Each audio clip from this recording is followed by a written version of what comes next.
One of my favorite Chicago Bears, Jerry Azumah. Welcome to the Out Route. Welcome to the Out Route with your host, Lauren Screeden.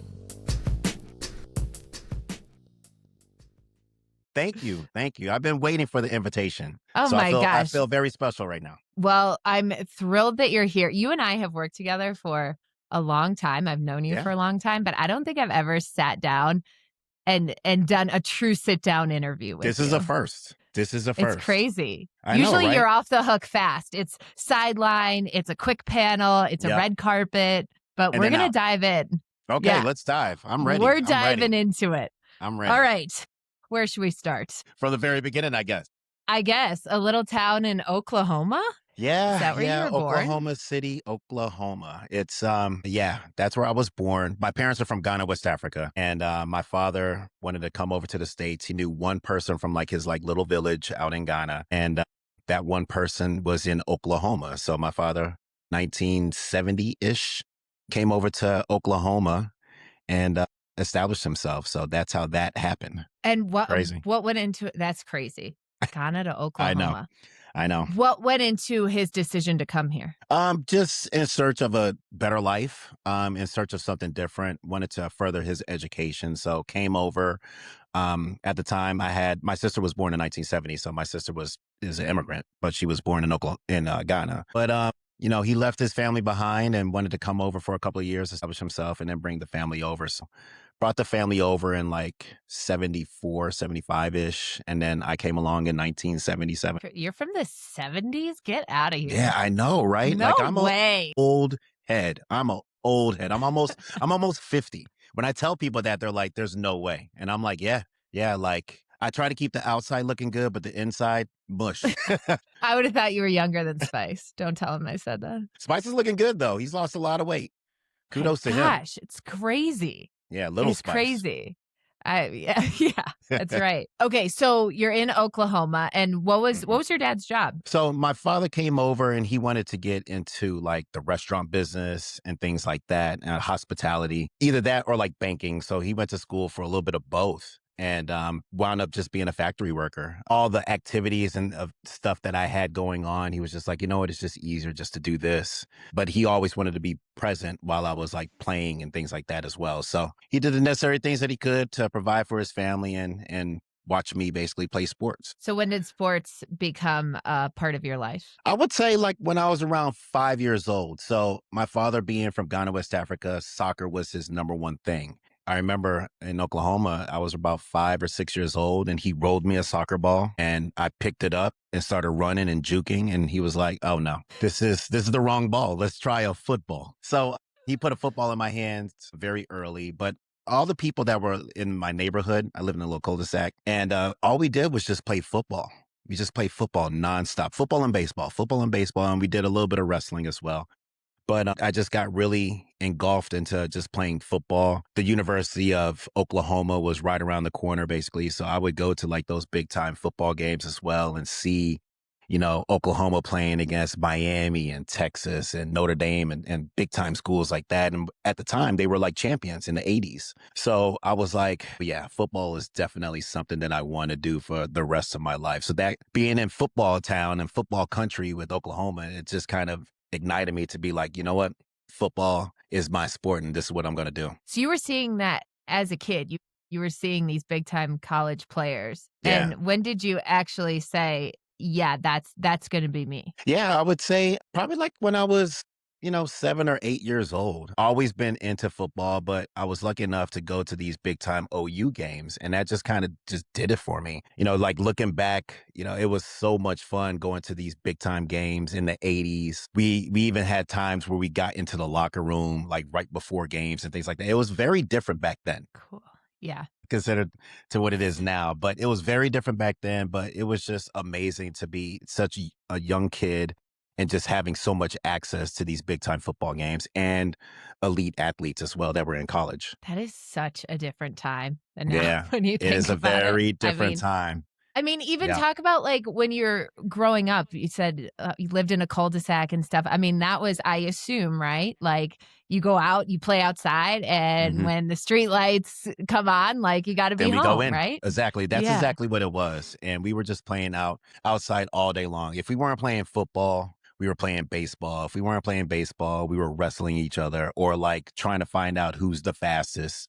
So we were constantly racing around the block and doing things like that. So just, I had a really good childhood being in rural Oklahoma, but that's all I knew, and it was a lot of fun. But football was the thing. Football was very serious out there. There was a lot of like little leagues that were around, and we got like a nice little team together, and we would just kind of travel around and just play football. And that's where the love started to happen. And basically, my father started to love it even more, and he started to get into two teams, the Pittsburgh Steelers and the Chicago Bears. So he would keep up with them. And then I got into just being a Walter Payton fan. I was like, this is the reason why I want to be a running back is because of Walter Payton. So seeing him play in like the 80s, I was just like, man, like, and then going to the OU games and things like that, I was like, look, I want to play football. I want to be a running back because of Walter Payton. And then I'm going to come to the University of Oklahoma to play my college ball. I had it all mapped out at 7. All mapped out. I mean, you did pretty good from a 7-year-old dream to there were a few Yeah. turns Yeah. along the way, but, like, Yeah. you did it. You ended up with the Bears, Yeah. I mean, not as a running back, but I ended up with the Bears, which was awesome. which So is great crazy. experience. Yeah. So I assume it was the '85 Bears that your dad became a Bears fan? Oh, yeah. Oh, yeah. Yeah. Big time. And Walter Payton, sweetness. I mean, who didn't like Walter Payton back in the day? Like everybody liked him and loved him and respected him and wanted to emulate what he did on the football field. And I was one of those kids that just looked up to Walter, and I was just like, man, like I'm going to one day rush for the Chicago Bears just like Walter did. So it didn't really happen where they were handing me the ball. I had to go and steal it, but it happened. It happened. And That's I'm really right. proud of that. Same field, you know? Same Yes. field. Same field. That's cool. I mean, talk about a legacy. You say people loved him back then. People still love him. I mean, Oh, it's yeah. crazy Oh, yeah. just to see the Yes. Walter Payton jerseys and everything. Yep. I had my fair share of plenty of Walter Payton jerseys growing up. So I was a big time Chicago Bear fan and Pittsburgh Steelers because my father just loved the Pittsburgh Steelers. That's fair. They're a classic team too, Yeah, I they're guess. okay. They're okay, They're I all guess. They're all right. They're no Chicago Bears. Did you find it? I'm sure you ran into some challenges being the son of an immigrant. What Mhm. was it like growing up and having that? It was interesting. Growing up, I didn't really feel anything. I wasn't feeling any type of pressure or any type of weird looks or anything like that. Just growing up, I was just a kid and everybody accepted me in my neighborhoods. Being an immigrant wasn't a crazy thing. Obviously, my parents spoke a different language, so everyone was very curious about that. But they never taught it to me, which was kind of a disappointment. They wanted me to focus on English, and they were just like, "We are here. We are going to speak the language, and we're going to adapt and be Americans." And I was like, "Interesting." It would still be nice if I had the native tongue. Whenever I wanted to go back to Africa, I could spit it. But unfortunately, that's not the case right now. I can fully understand it just growing up in an immigrant household, and they were speaking their native tongue, but I only know 50% of it. I can only receive it. I can't deliver it. That's Okay. just kind of Well, what it is. it's 50% more than most people, so Yeah. Oh, that's, yeah. For sure. For it's sure. impressive. Okay, so maybe not the language, but I'm sure that there were other ways to incorporate, your culture and heritage. Do you still find that you make sure you keep that a part of your life? Oh yeah, 1000%. I'm married to Bianca, and she's Mexican, and obviously I'm African. So we try to make sure that they understand where they come from, their heritage. My kids speak Spanish. They read it, they write it, they speak it. And that's very important to us to keep that tradition going on. We will be going to Africa at some point, so I'm really excited for the kids to see that side of it as well. We've been to Mexico several times. Like I said, they speak Spanish, but to go to Africa will be an eye-opening experience for them. They've been talking about it constantly that they're ready to go. And I think they're to an age now where they can go really appreciate what they see and really soak it all in and actually basically relive what they're going to go through, for the rest of their life. So they'll fully understand it and they won't forget it. So I think that those things are really important. So we just try to implement like little splashes of culture from the Mexican side and the African side to our kids, and they really enjoy it. I love that. That is so cool. So Mhm. unique and so cool, and I love that you guys make sure that that's part of their life. Have you been back a lot Yes. to Ghana? I haven't been back a lot. I've definitely been back a handful of times, but my parents try to go like every other year. Right now, they're currently in like in Massachusetts, central Massachusetts. I grew up in Worcester, right outside of Boston, but I went there to well, my father got a job in Worcester in '88, roughly. So I was like 12 years old. So we moved over there, and I did junior high and high school in Worcester. So that was a interesting experience, also. Totally I interesting.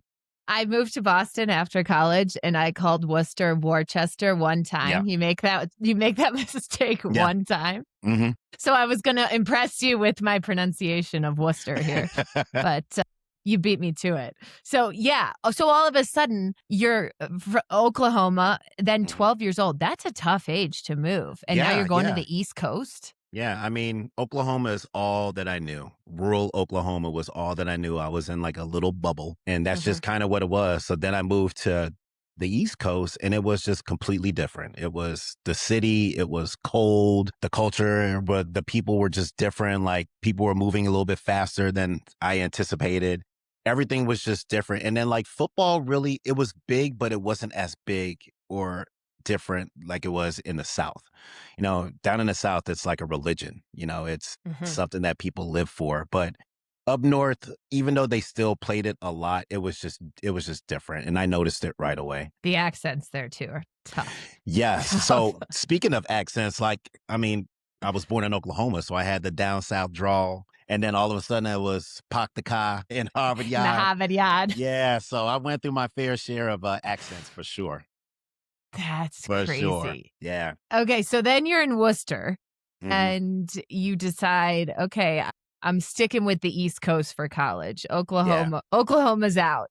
How did Hmm. you decide on the University of New Hampshire? So I went to junior high in Worcester, and then I went to St. Peter Marion, which was the high school, and they were a powerhouse football team. We won states every single year, and our coach Owen Kilcoyne at the time, he just played like the upperclassmen. So I just had to kind of fall in line, and then I just kind of had to wait till my senior year to get out there on the football field to show everybody that I could actually play the game of football.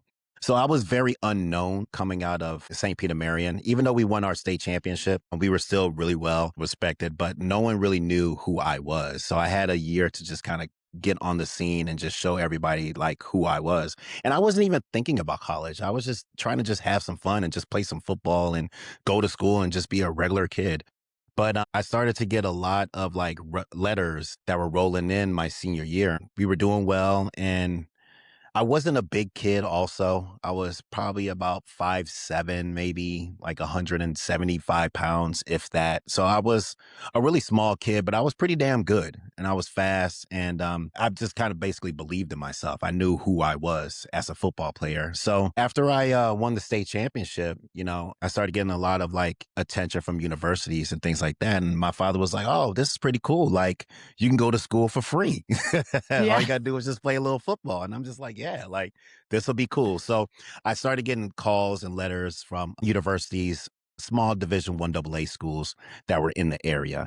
And it basically came down to two schools, UNH and Northeastern in Boston. So I remember going to Northeastern first, visiting that campus and visiting their program, and really loved it. It was in the city of Boston. Yeah, right in Boston. It was awesome. And then I was like, you know what, let me go check out UNH because they really want me as well.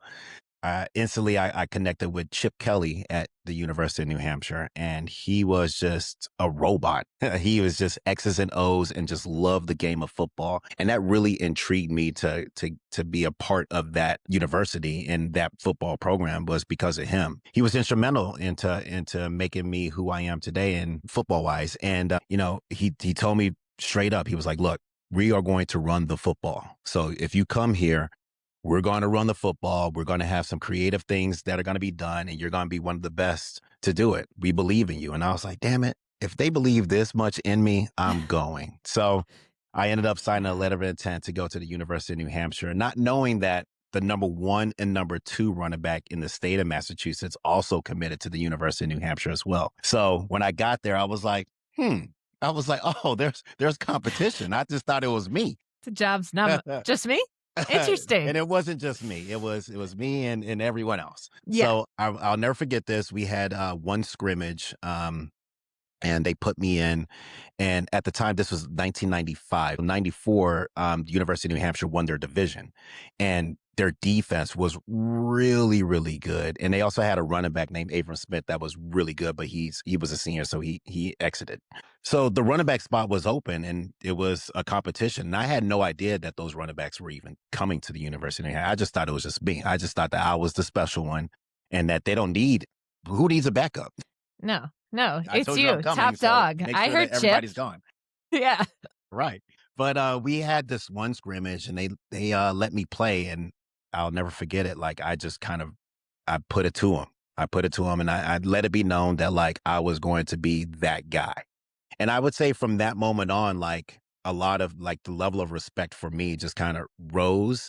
And I think that a lot of light bulbs from the coaching staff started to go off to say, you know what, we have something. We need to make sure that we can exploit this fully and get the most potential out of them. So it was an easy decision for me to come to the University of New Hampshire. It was super easy. Okay, but where does that come from that, like, I'm gonna be the guy, like, that kinda drive? Like, are you Yeah. born with that or what? Like, what is it? I would say you would have to be kind of born with it. When I started playing football in Oklahoma, I was just playing it for fun. It was fun. And then I started to learn like the details and the X's and O's about the game, learning about the actual game. And I just fell in love with it even more.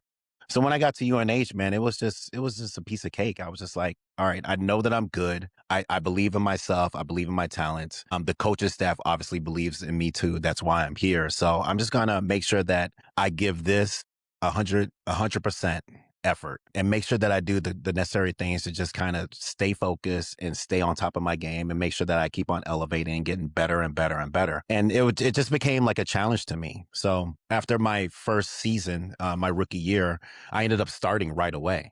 And I'll never forget this either, but it was me and this kid named Matt Mosqueda. And he was like a fifth year All-American, like running back that he could just do it all. We were playing the University of Rhode Island and they put up the depth chart. And I'm looking at the depth chart and I'm seeing everyone on it, but they at the running back spot, they had it blank. And I'm like, that's kind of odd. So we went and I was asking the coaches, about it. And they were just like, I'm like, yeah, just figure it out. Not really saying much. And I was talking to Matt about it. And I was like, Matt, like, I think that, I mean, you're a fifth year senior. Like you know the ropes. Like they want you to go in there and play. And he's like, no, I think they want you to go in and play. And I'm just like, no, like I don't want to exhaust my eligibility with starting right away because I would lose my redshirt year.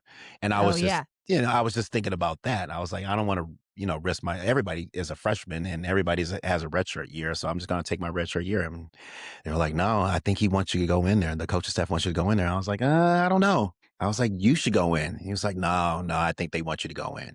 And I was like, all right, I'm going in, but I'm never coming out. And it kind of This is a happened like that. one-way street. It's a one-way street. It's a one-way street. But there was a mutual respect with me, him, and all of my football buddies. It was Wow. great. What a time to be alive.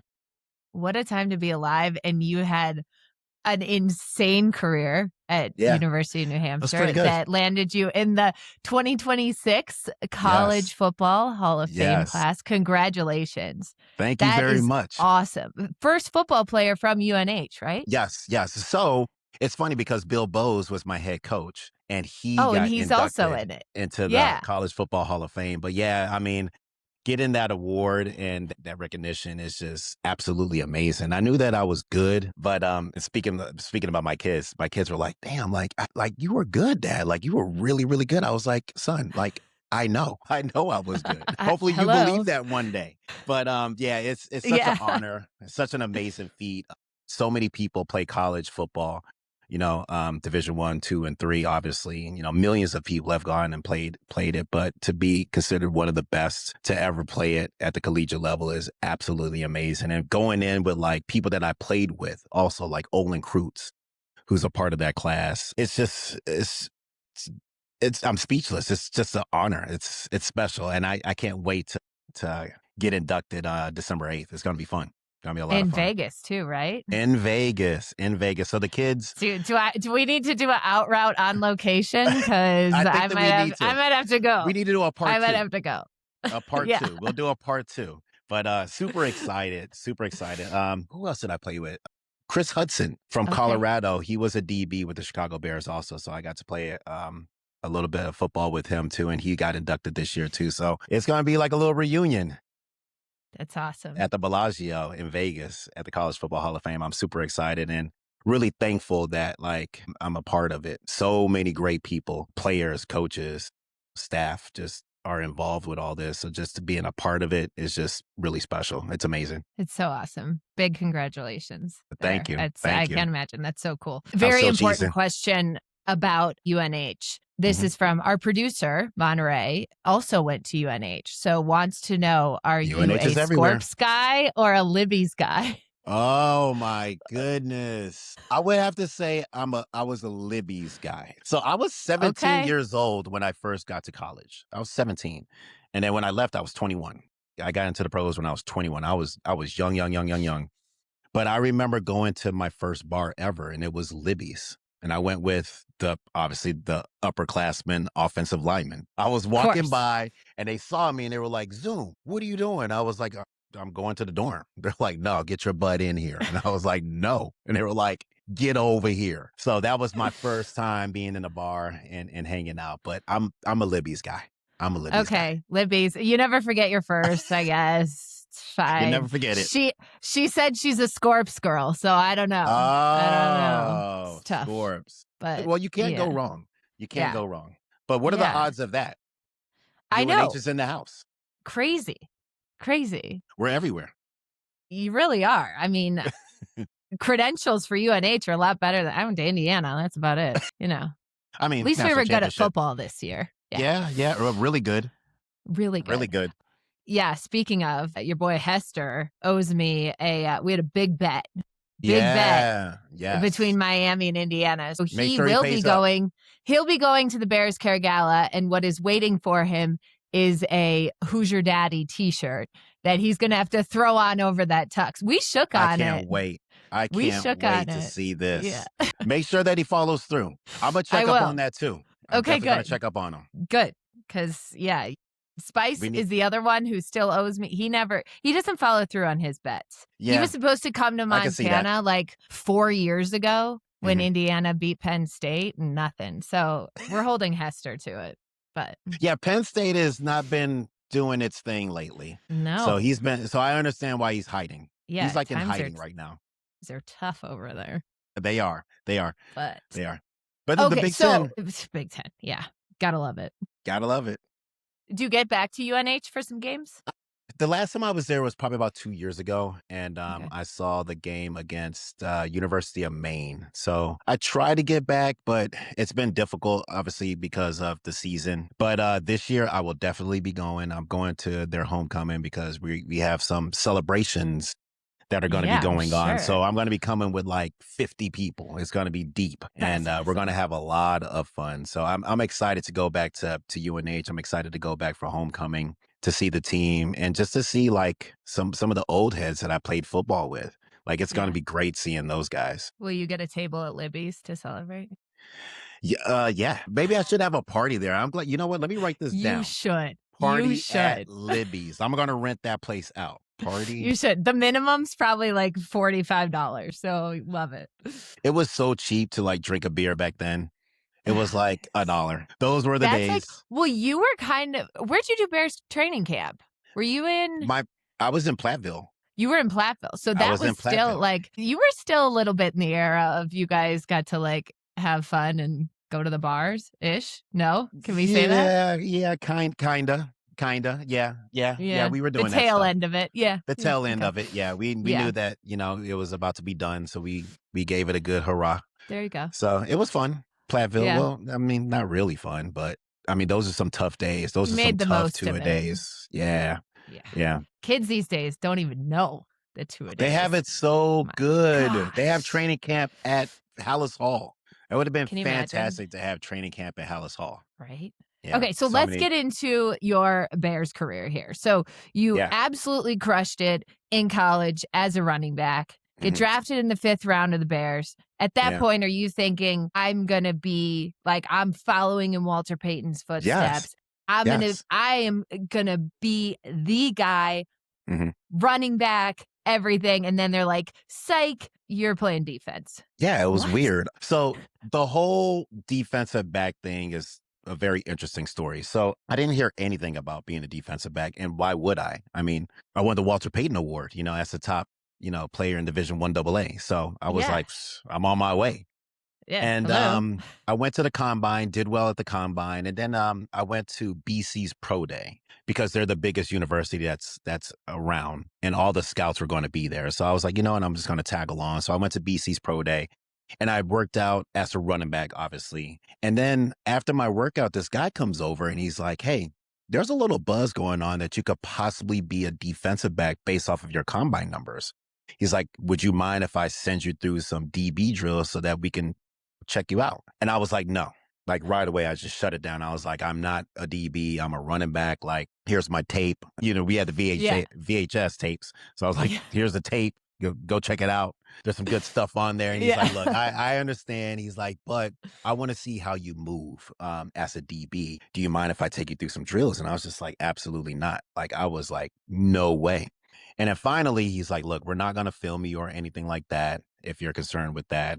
We just want to see you move for about 5 minutes. I want to see you backpedal." So I was like, "You know what? All right, fine." So I'll do that. So we went over to like a totally isolated area, and he sent me through some drills, and he was like, okay." And then he gave me his card, shook my hand, and it was Phil Emery. So Phil Emery was an area scout for the Chicago Bears turned GM, and he brought in Yeah. Trustman, and we all know how that went.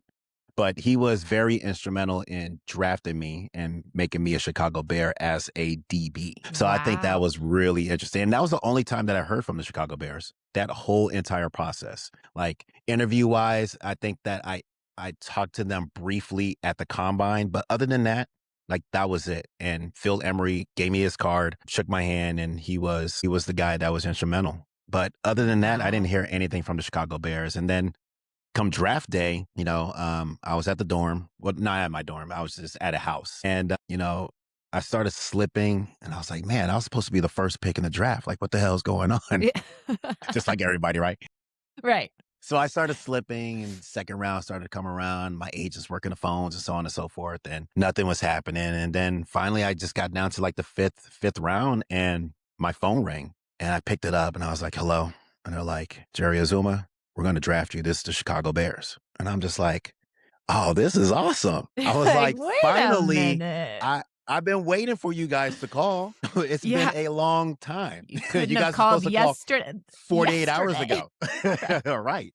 But I was like, man, I'm so happy. Like I feel so blessed. I can't wait to get to Chicago and run with the football. And they're like, well, we want to make you a defensive back. We're going to draft you as an athlete and as a defensive back. We like what you can do as a defensive back. And I'm like, how do you even like what I do? Like I've never done it before. They're like, we That just like backpedaling, that backpedaling. Well, they're like, we like your athletic ability and we think that you can make the change. So wow. we want you to play defensive back. And we were on the phone for a while. I was like, well, how does this even work? I don't even know what I'm doing. And you guys are about to draft me? And they're like, yes. So then I was just like, you know what? In my head, quickly, I was just like, I had to dissect it all. I was like, oh my God, I'm getting drafted. Like the dream is coming true, but like I'm gonna do something that I've never done before, since like high school. And I didn't even backpedal in high school. I just lined up deep as a safety and just try to come downhill and like try to knock somebody's head off. Like that's Yeah. all I did. I wasn't backpedaling and covering wide receivers. That I just didn't do that stuff. So this was all brand new territory for me. And like I tell everyone, running forward and running backwards are two totally different things. And then trying to do it at the highest level possible it basically makes another challenge. It makes it even more challenging. So Yeah. when I got to the Bears, man, it was very difficult. It was a hard transition to make. My hips have never been on fire like that in my life for the first week of mini camp. I'll never forget that. And I was getting Yeah. screamed at. I was getting screamed at left and right because I just didn't. I was just raw. I was just brand new, and now it Wait. was just Yeah. seeing the game from a different perspective also was just completely different. And then having to cover wide receivers. I mean, it's not easy to cover wide receivers. And in our division, we had to go against Randy Moss multiple times, and it was not easy, but it took a lot of work. It took a lot of patience. It took a lot of getting cussed out.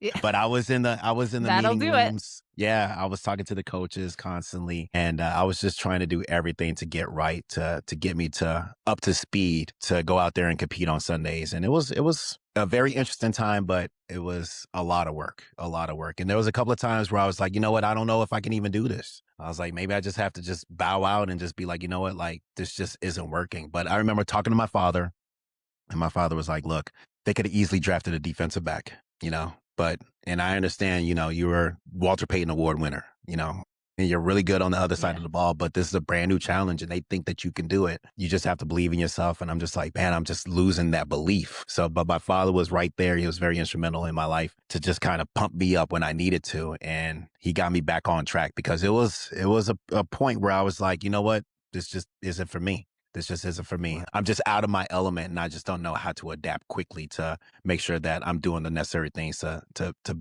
be a really good defensive back. And at that time, there's no red shirt freshman year. Like you get in there Yeah. and you get after it. And special teams was brand new to me as well. Like I was always a returner, but I was never the person going down there and delivering hits or like blocking. So like I knew that in order to make the team, I would have to be a really good special teamer. And I said, you know what? That's what it's going to be. And I made that decision. I said, you know what? The running back days are over with. They want to see me go up there and blow people up. And that's exactly what I'm going to do. So I'm going to do it and I'm going to try to be the best at it.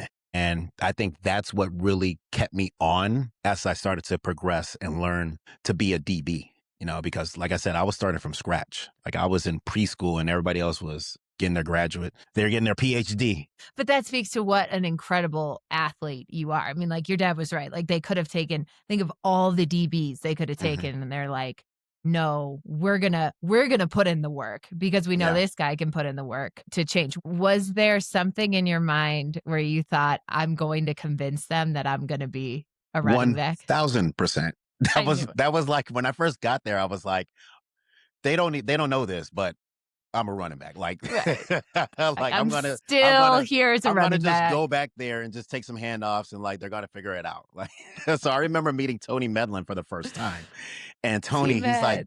"What's up, horse?" He's like, "What position are you?"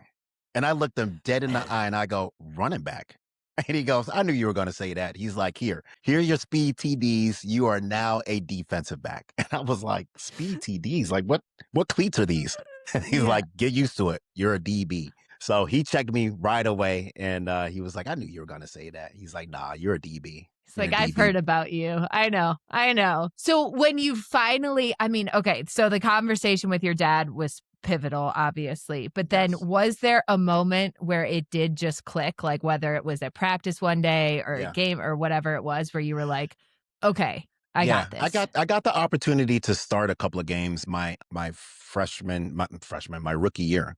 Yeah, And it was great. I just went out there and I didn't really know what I was doing. I knew a little bit about what I was yeah. doing, but I was just trying to be the best athlete basically that I could be, not the best defensive back, if that makes sense, because I just needed more reps and I needed more time.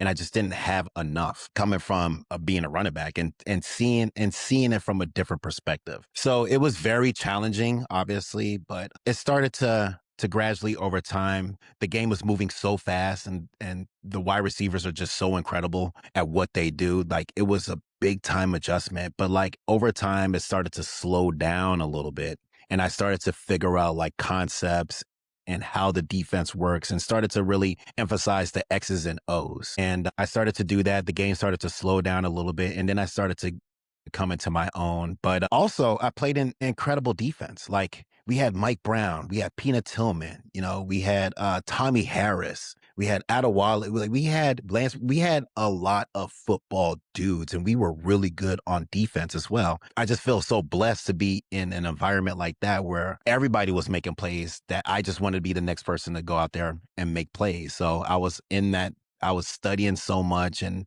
working out a lot to just try to make sure that like I was the next person that if my number was called, I was ready to go out there and make an impact. Playing on an incredible defense just made it so much easier as well. Isn't that funny how things end up working out? It's like, "Yeah, I'm gonna go there, I'm gonna play in this offense." Like, That is the defense. Like, when people think about Chicago Bears defense, like, maybe that's Yeah. just because like, me growing up too and all that, but it's like, no, those are the guys. Like, it Yeah. was actually way cooler to be part of that defense than that offense, Yeah. respectfully. Yeah, no, you're exactly right. You're exactly right. I mean, our offense was kind of it was fluttering all over the place, but our Yeah. defense was like we could hold we like it was the strength of the team was our defense. And everybody knew that, and we got some really good players, and I got to play alongside of a lot of really talented, defensive players. It was just what an incredible time. Like, Mhm. I feel so blessed to be like, damn, I can't believe that I played with these guys, and they're so good, and they're so good at what they do, and I've learned so much from them. And also the coaching staff. The coaching staff was just so good. Vance Bedford was my DB coach. He came from Michigan, and he was on me. He was tough. But I remember after my first year, he called me up to his office, and we just kind of had like a little sit down chit chat. And he was like, look, I never expected you to do what you did, go out there and start a couple of games. Like, you were a running back, and I didn't think that you would make this conversion as quickly as you did, but like you're starting to get it. He's like, I know I had to coach you hard. Like I was coaching you extremely hard, and I was doing all the extra stuff too. Like I didn't have a second to breathe. The coach was like, come Mhm. here, Jerry, you got to learn this. You got to learn that. And I was like, damn, I just want to take a little break. I can't take a little break. Just They're like, chill for no, you one need to second. learn this. You need to learn this. So Vance Bedford like put in the time and the effort and being patient as well, because he had to be patient with me. I'm sure that I was messing up a lot of different things. I'm sure that he wanted to like come at me like this, but he was really patient with me. He knew that I understood football. He just needed to get me to understand the defensive side of it and how it all works. And right away I told him that I was interested in like, learning the X's and O's and learning about different positions. And he was like, look, if that's what you want to do, like I will put the extra time in to help you. So he was very instrumental in my development as a defensive back. And I'm so thankful and grateful that he was my coach, my very first coach as a DB. And even as a DB, you did get in the end zone, okay? You Yes. actually scored the Yes. last touchdown at Old Soldier Yes. Field, right? Yeah. Yeah. Donovan McNabb. Donovan McNabb, Yeah. alright. Picked them off and scored the last touchdown. The outcome wasn't good. We ended up losing that game, but man, just I will never forget that moment. Like it was just electric. When I got that pick, we I think we tied them or something like that, or we might have went up, but it was just a real turning point in the game. And I'll never forget the stadium rocking the way it was. It was what a time to be alive. What a What a time. time. Again, what a time. We actually had one of our viewers on Okay. Instagram asked, what was your favorite highlight worthy play? Was it that? Yeah, probably that was a big time play. I had a couple of kickoff returns, one in Green Bay. Actually, that might have been one of the best also. I Tell mean, us I've about always that. been I've always been a fan of the stadium Lambeau. And then when I got to Lambeau, like honestly, it's one of my favorite stadiums to play just from the history and the It's tradition and where it's iconic. at. It's Yeah. iconic. And going through those little tunnels and then coming out, like it's amazing to just be a part of that. And I remember scoring a touchdown there. When I crossed the end zone, I threw the ball at the wall and I started cussing out a couple of fans. So it was worth it. Like it was just it felt like a dream, but it was a lot of fun. But that was a moment that was very special. But I would say one of my very special moments was not necessarily a play, but I remember the very first time as a Chicago Bear running out of the tunnel in Soldier Field and looking up and seeing my parents, seeing my mother, my father, and my sister, like running out the tunnel and then seeing my father. My father was like, I've never seen my father like get choked up or like or anything, but like seeing him like, oh my goodness, like I can't even believe this is happening, that this is my son. And we came to America and he loved football, and then Chicago Bears, Walter Payton, and then now my son is wearing the Chicago Bears colors, and running out the stadium, out the tunnel. Just seeing them and seeing their faces is one of the most memorable things that like I can just see every little detail of their face. Oh, So that was a I have really chills. I special love moment. that. Like, yeah, it was. I got chills too, like running out and seeing them, and they were just kind of like just holding them. My mom was like this, like I can't believe this, and my sister too. But just seeing their facial expressions and seeing the smiles and the laughter, the crying, like going through so many emotions within seconds.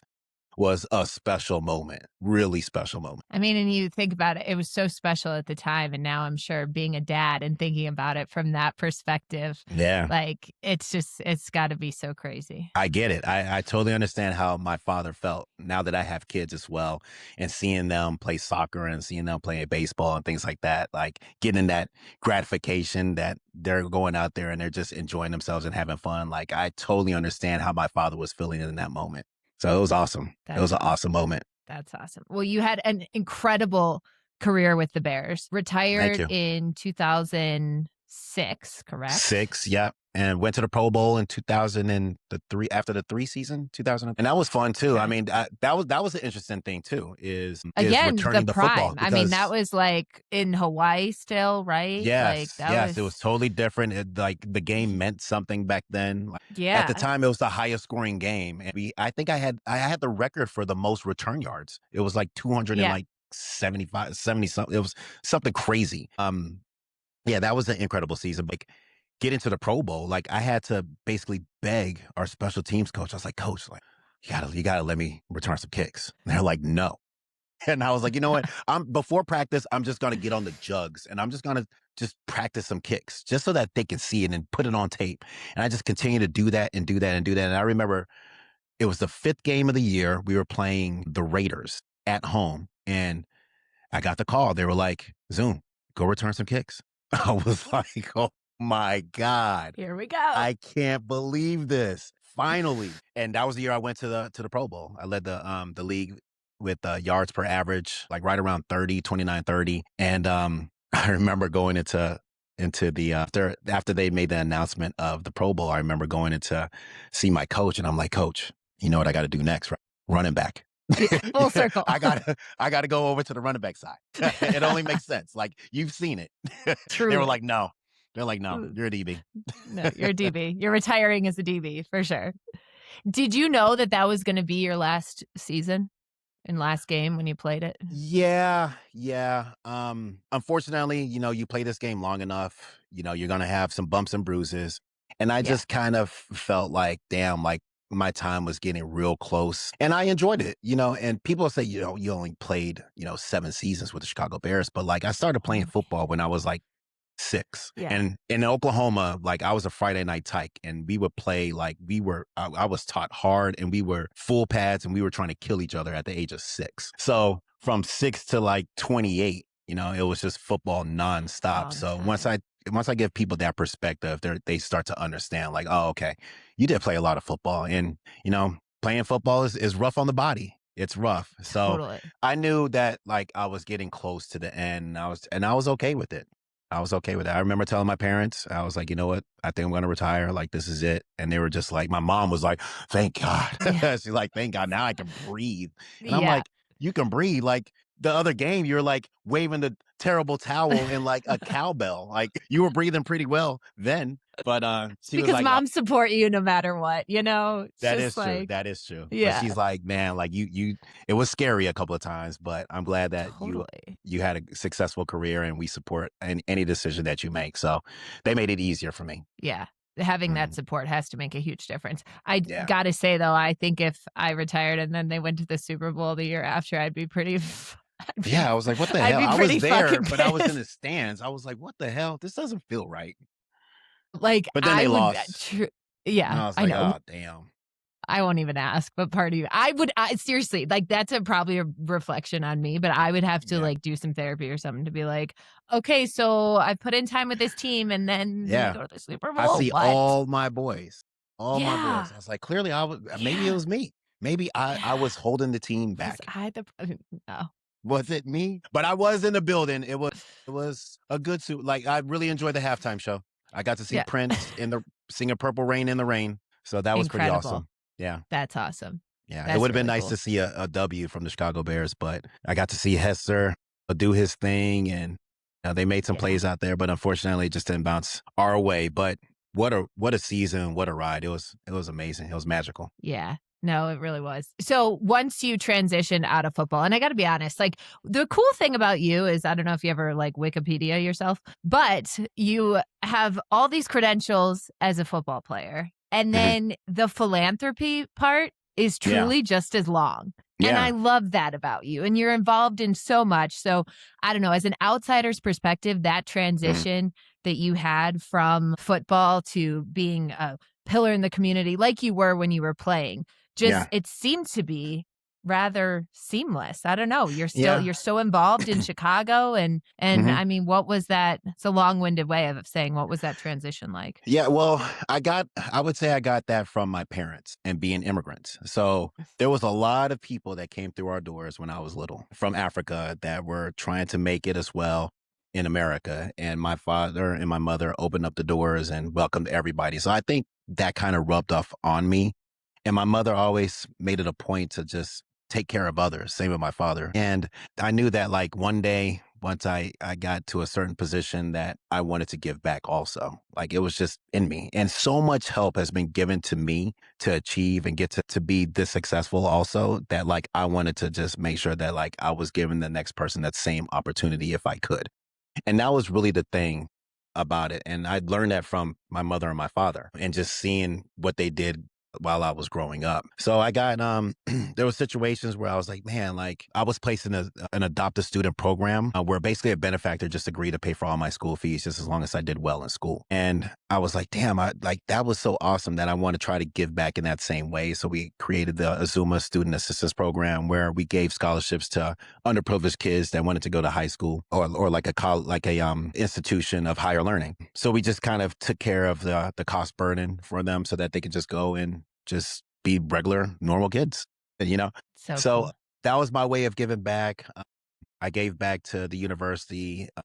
I was thinking about giving the scholarship, but then I was like, you know what, like the weight room is where we're going to live for 4 years at the university. So I was like, you know what, let me help to get the weight room to where it needs to get to. And it's called the Azumah Student, no, it's called the Jerry Azumah Performance Center.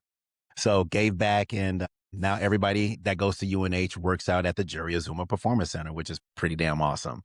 But that That's was like my awesome. way of giving back too. And then just so many guys that are around that I played with that have foundations, introduced me to other foundations and organizations. Virginia McCaskey, she was the one that asked me to come on the board for Bears Care. And I think that she saw that I had like that philanthropic light in me. So she Mhm. understood that. And I jumped right on board with that as well. So giving back has just always been my thing.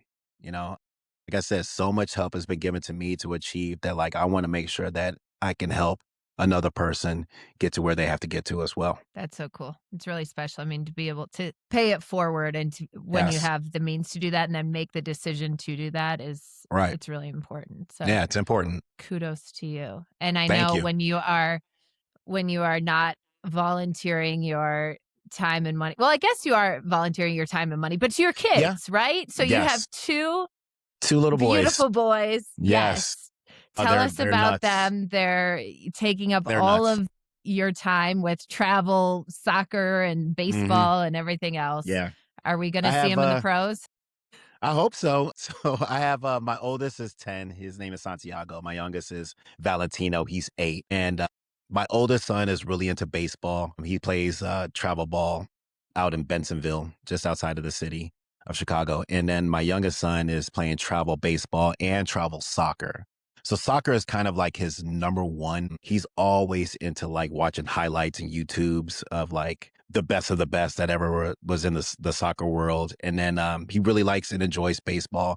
They've been asking me about football, and I've put him in flag football. I don't want them to kind of follow my path, but being a Friday night tyke and like hitting and things like that. But once their body matures and they get older, then they can put on the pass to see if they're really about that life. But for now, we're playing a lot of flag football and they can learn the game and build a strong foundation and learn the X's and O's and just go out there and just be little athletes.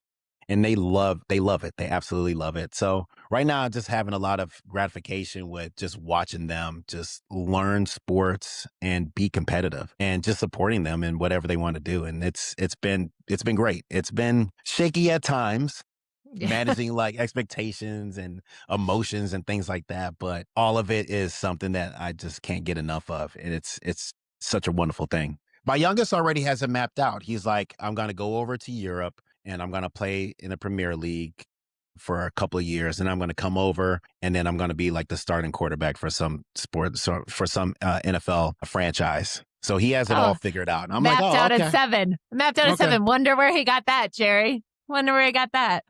I was like, hey, I'll support you. Sounds Whatever you good. need to get there, I'll support it. That's So, but awesome. it's been great seeing them play a lot of sports. It's been fantastic. It's been great. And we have to give a shout out to your wife because not that I play favorites, but Bianca is like I want to be as cool as B someday. Like I really B is do. very cool. She is so cool. She is. So She's cool. a boss also. How did you guys meet? We met through just mutual friends. Okay. Mutual friends. And then once you were in Chicago here? Yeah. Once I was in Okay. Chicago, and then we got up, and then we just said, you know what, let's get together. And we got together and we just kind of enjoyed our time. And then we were like, you know what, let's take this a step further and like, let's start a family. And we started doing that. So she's great. I'm so happy and pleased that I met her. She's great. She's been wonderful. Grew up in Chicago, south side of Chicago. She went to Queen of Peace. And now she's an engineer for a company called Invenergy. And she's heading up their solar division. So she's doing some boss things. That's for sure. awesome. And she's taught the kids Spanish. Do they just like talk shit about you, or do you actually know what they're saying? They do. So Spanish is actually like their first language. Grandma and grandpa from her side is always around. So they speak nothing but Spanish to the kids. And we've put them in like Spanish preschool, daycare, and now they're in elementary school. So they're going and they're in the Spanish program as well. So Spanish is something that we've definitely said, you know what, it's going to be a part of them. And we want them to read it, to write it, to speak it and understand it. And then also go to Mexico and get that culture as well. So we think it's very important and they've gravitated to it. Like they speak a lot of Spanish. So if you come into the house and you're speaking Spanish, they're like, okay, Spanish, we're speaking Spanish. But if and you're you speaking can keep English, up? well, no. Okay. That ship has sailed. I am not trying to learn Spanish.